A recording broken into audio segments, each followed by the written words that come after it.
A propósito de el clima de miedo, que es un poco en la lógica de las declaraciones que hiciera Camila Vallejo, ¿no? Que hemos comentado aquí en los mismos micrófonos en torno a que, claro, es verdad que esta retórica del miedo sirve en campaña, no sirve para gobernar. Lo que pasa es que es cómico que lo diga Camila Vallejo porque ellos incurrieron en aquello exactamente igual en su momento. Como quiera que sea, el presidente está dando entrevistas como de cierre, ¿ah? Vamos a comentar una, también habló en el diario El País. Habló en el diario El País, eligió... ahora sube la radio para dar esta entrevista. Siempre como en modo cierre, pero también medio más alternativo. Sí. El presidente es al quien más le ha dado entrevistas, radios regionales. Sí. Ahora sube la radio con una radio online, que hacen muy buen trabajo hace mucho tiempo, pero claro, alejado como de sentarse con un canal de televisión a dar alguna entrevista. Todavía. Creo que al único canal que le ha dado más entrevistas a Chilevisión. A Chilevisión, alguna vez. O sea, probablemente el presidente que menos ha dado entrevistas, ¿no? Sí, el presidente que menos ha dado entrevistas y que ha tenido mucha crítica con los medios mainstream, con los más masivos, digamos, y con una lógica que no tiene que ver con favorecer, digamos, otro tipo de plataformas, sino que fundamentalmente es el cuestionamiento que considera que son básicamente medios que están administrados por el mundo empresarial y por lo tanto, digamos, es una opción del presidente.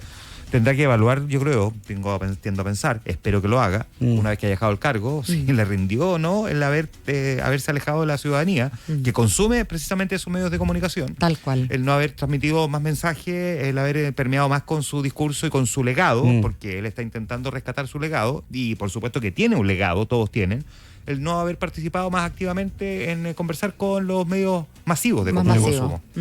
Hoy día, y solo para agregar una cosa, el Mercurio en su cuerpo C nacional traía el titular: pobreza multidimensional sube en grupos de adultos mayores, personas con discapacidad y pueblos indígenas, a propósito de la encuesta que hacen. Eso es un error. Efectivamente tuvieron un mal análisis de un dato y a propósito de aquello terminaron sacando una conclusión equivocada, que es algo que puede pasar en un medio de comunicación. Uno podría decir que efectivamente fue por enfocarse quizás mañosamente en el vaso medio vacío en vez del vaso medio lleno, o en el vaso nomás a secas, sin ninguno de los dos factores. Pero tuitea el presidente, cuando tanta gente ya estaba apuntando el error, incluyendo la ministra de Desarrollo Social, Javiera Toro, que dio una entrevista con que no será el presidente, Tele 13 de la mañana. Háblame de gobierno que ha cometido errores. Pero apunta de sumas y de restas. Y tuitea y dice: no me extraña, del Mercurio siguen en una línea consistente con su historia. Y es innecesario. Totalmente. Bueno, pero da una entrevista y esta ya formal a Sube la Radio. A este medio. 4 años intensos de mucho trabajo, igual orgulloso de lo alcanzado, así definió el presidente el momento en que se encuentra en su mandato, claro, en la recta final, ¿no?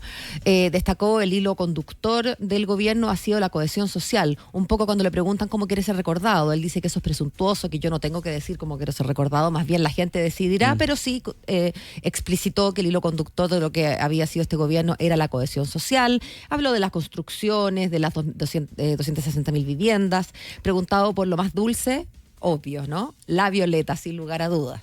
Claro, porque coincidió con, imagínate, el momento en que se transforma en padre.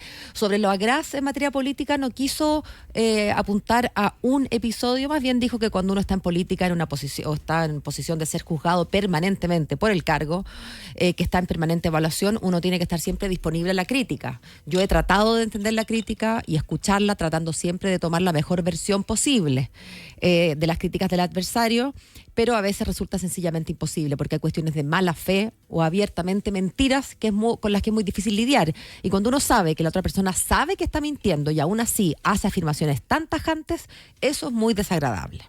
Sobre la continuidad y digamos la reflexión que hace en torno a no haber podido entregar la banda presidencial a alguien de su sector, dice que sí, que obviamente una de las expectativas que él tenía era que pudiera haber continuidad. Dice que considera que fue un error en su momento haber acortado los periodos presidenciales a 4 años. Mira. Sí, porque él considera que debieran ser 6. Ahora probablemente tiene una visión distinta después de haber encabezado el Ejecutivo. Dice que los plazos de las políticas públicas demoran tiempo, toman más tiempo. Y sí, evidentemente se confiesa que le hubiera gustado entregar a alguien del sector que se hubiera dado la continuidad de las políticas públicas positivas que hemos empujado. Fue consultado también por el principal cambio que existió desde que se creó su propuesta programática con la que llegó a la presidencia, y él sostuvo que la urgencia y prioridad de la discusión y ocupación sobre la seguridad, esa es la respuesta, y bien evidente, ¿no? Tanto Isquia Siches como posteriormente Carolina Toá y todo el bagaje y experiencia que ella tiene. Quiero decir, esto no partió el 4 de septiembre. Isquia, como ministra del Interior, tuvo esa conciencia y la transmitió. Bueno, Sobre las AFP y la convicción de terminar con ellas, dice que esa prioridad o convicción todavía existe. Como coalición y en particular desde el mundo que yo vengo, seguimos con la convicción de que hay que terminar con las AFP. Parte de las declaraciones del presidente Gabriel Boric en esta entrevista en Sube la Radio, ya en, como bien decía Paola, entrevistas en modo salida. Son las